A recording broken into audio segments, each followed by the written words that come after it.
जय हिंद दोस्तों, स्वागत है आप सभी का आपके अपनी यूट्यूब चैनल पर।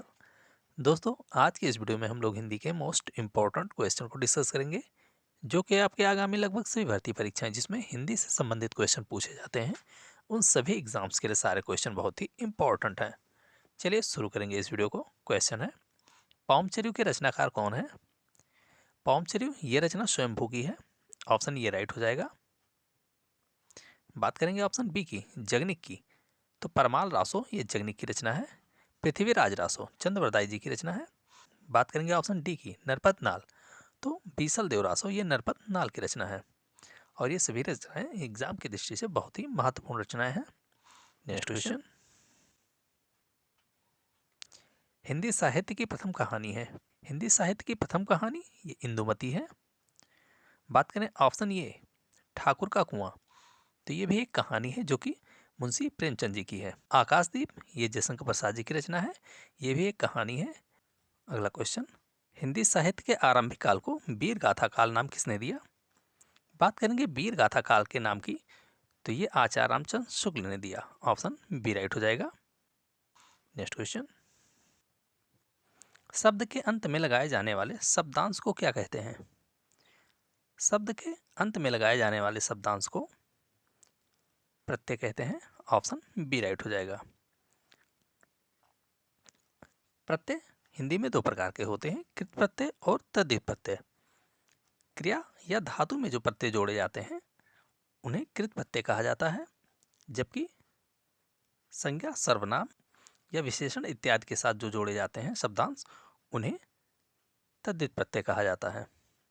बात करें ऑप्शन ए की, उपसर्ग की, तो जो शब्दांश शब्द के शुरू में जोड़े जाते हैं और उसके अर्थ में कुछ विशेषता या परिवर्तन लाते हैं, तो ऐसे शब्दांश को उपसर्ग कहा जाता है। अगला क्वेश्चन,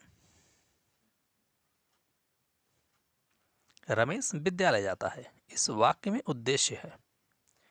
इस वाक्य में उद्देश्य की बात करेंगे तो ऑप्शन ये राइट हो जाएगा, रमेश। रमेश विद्यालय जाता है, इस वाक्य में उद्देश्य की बात करेंगे तो रमेश उद्देश्य हो जाएगा।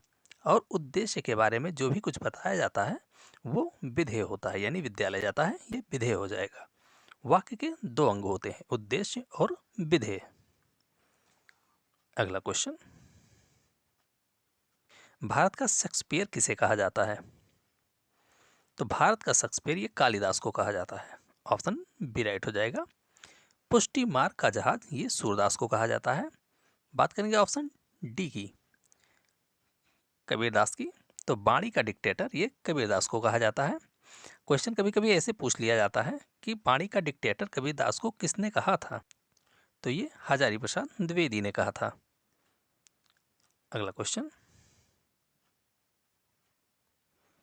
निम्नलिखित में से कौन सा शब्द सर्वनाम है? सर्वनाम की बात करेंगे तो यहाँ पर ऑप्शन सी राइट हो जाएगा, आपसे। आपसे यह एक सर्वनाम शब्द है। संज्ञा के स्थान पर जिन शब्दों का प्रयोग किया जाता है उसे सर्वनाम कहते हैं। बाकी ऑप्शंस की अगर बात कर लें तो नदी, कानपुर और बुढ़ापा ये तीनों संज्ञा शब्द हैं। नदी जातिवाचक संज्ञा है, कानपुर की बात करेंगे तो ये व्यक्तिवाचक संज्ञा है, जबकि बुढ़ापा भाववाचक संज्ञा है। अगला क्वेश्चन, शायद कमरे में कोई है, वाक्य में रेखांकित शब्द में कौन सा सर्वनाम है? रेखांकित शब्द यहाँ पर कोई है, यानी कि कोई किस प्रकार का सर्वनाम है, तो ये अनिश्चयवाचक सर्वनाम है। ऑप्शन सी राइट हो जाएगा। हिंदी में सर्वनाम 6 प्रकार के हैं, जिसमें बात कर लें 6 प्रकारों की कि कौन कौन से हैं, तो उसमें पुरुषवाचक सर्वनाम हो जाएगा, निजवाचक सर्वनाम, निश्चयवाचक, अनिश्चयवाचक, प्रश्नवाचक और संबंधवाचक, ये 6 प्रकार के सर्वनाम हैं। अगला क्वेश्चन,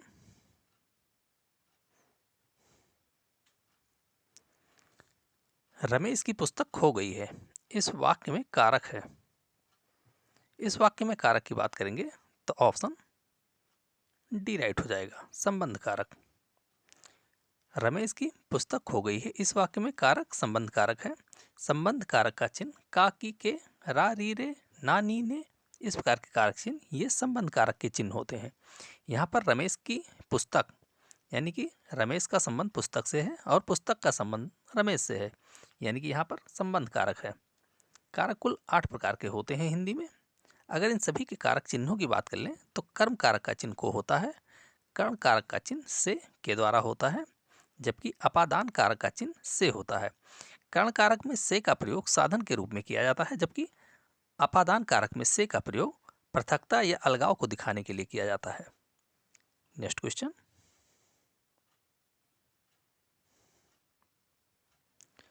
लड़का दूध पीता है, इस वाक्य में कौन सा वाच्य है? लड़का दूध पीता है, इस वाक्य में वाच्य की अगर बात करेंगे तो एक कृतवाच्य हो जाएगा। ऑप्शन ये राइट है। जब क्रिया कर्ता के अनुसार होता है तो वहां पर कृतवाच्य होता है। वाच्य 3 प्रकार के होते हैं, कृतवाच्य, कर्मवाच्य और भाववाच्य। अगला क्वेश्चन, निम्नलिखित में से कौन सा स्त्रीलिंग शब्द है? स्त्रीलिंग शब्द की अगर बात करेंगे तो यहाँ पर सजावट हो जाएगा। ऑप्शन ये राइट है। सजावट की अगर बात करेंगे तो ये स्त्रीलिंग शब्द है, क्योंकि सजावट की जाती है, इस प्रकार इसका सेंटेंस बनता है, यानी कि ये स्त्रीलिंग शब्द है। बात करेंगे हिमालय की, सूर्य की और मेढक की, तो ये तीनों ही पुल्लिंग शब्द हैं। और हिंदी में लिंग 2 प्रकार के होते हैं, स्त्रीलिंग और पुल्लिंग। अगला क्वेश्चन, दा वर्ण का उच्चारण स्थान है। बात करेंगे दा वर्ण के उच्चारण स्थान की तो ऑप्शन डी राइट हो जाएगा, दंत। ता वर्ण के जितने भी वर्ण होते हैं उन सभी का उच्चारण स्थान दंत होता है, जैसे ता, था, दा, धा और ना, इन सभी का उच्चारण स्थान दंत होता है। कंठ की बात करेंगे तो का वर्ग के जितने भी वर्ण होते हैं उन सभी का उच्चारण स्थान कंठ होता है। और का वर्ग के साथ साथ अगर और बात कर लें तो छोटा और बड़ा का उच्चारण स्थान भी कंठ होता है। छोटी बड़ी के साथ साथ चा वर्ग के जितने भी वर्ण होते हैं उन सभी का उच्चारण स्थान तालु होता है। पा वर्ग के जितने भी वर्ण होते हैं उन सभी का उच्चारण स्थान ओष्ठ होता है। नेक्स्ट क्वेश्चन, अकाल और उसके बाद कविता के रचनाकार कौन है? अकाल और उसके बाद कभी कभी ऐसे पूछ लिया जाता है, अकाल और उसके बाद ये किस प्रकार की रचना है? तो ये कविता है। और इसके रचनाकार की अगर बात कर लें तो इसके रचनाकार नागार्जुन है। ऑप्शन बी राइट हो जाएगा। हरिवंश राय बच्चन जी की अगर रचनाओं की बात कर लें तो जिसमें मधुबाला, मधुकलश, निशा निमंत्रण, ये रचनाएं हरिवंश राय बच्चन जी की हैं। बात करें ऑप्शन सी मलिक मोहम्मद जायसी जी की, तो इनकी रचनाओं में पद्मावत, अखरावट, आखिरी कलाम, ये रचनाएं मलिक मोहम्मद जायसी जी की हैं। अगला क्वेश्चन, दाल रोटी में कौन सा समास है? दाल रोटी में समास की अगर बात करेंगे तो यहाँ पर द्वंद्व समास हो जाएगा। ऑप्शन सी राइट है। द्वंद्व समास की अगर बात करेंगे तो जिसमें दोनों पद प्रधान होते हैं वहाँ पर द्वंद्व समास होता है।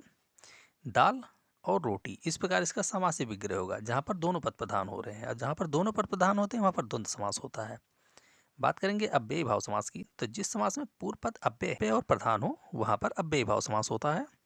द्विगु समास की बात करें तो जिस समास में पूर्व पद संख्यावाची विशेषण हो और समस्त पद मिलकर किसी समूह या समाहार का बोध कराते हैं वहाँ पर द्विगु समास होता है। कर्मधारय समास की बात करें तो पूर्व पद विशेषण हो और उत्तर पद विशेष्य हो, इस प्रकार कर्मधारय समास होता है। समास कुल हिंदी में 6 प्रकार के होते हैं। अगला क्वेश्चन, इनमें से कौन सा राजा का पर्यायवाची शब्द नहीं है? बात करेंगे नहीं शब्द की कि कौन सा राजा का पर्यायवाची नहीं है, तो भृंग, ये राजा का पर्यायवाची शब्द नहीं है क्योंकि ये भौरा का पर्यायवाची है भृंग। जबकि नृप, भूप और महीप ये तीनों ही राजा के पर्यायवाची शब्द हैं। नहीं पूछा जा रहा है तो ऑप्शन डी राइट हो जाएगा, भृंग। तो दोस्तों ये वीडियो कैसा लगा इसे कमेंट बॉक्स में जरूर बताएं। अगर वीडियो पसंद आया हो तो वीडियो को लाइक करें, शेयर करें और चैनल को जरूर सब्सक्राइब करें। धन्यवाद।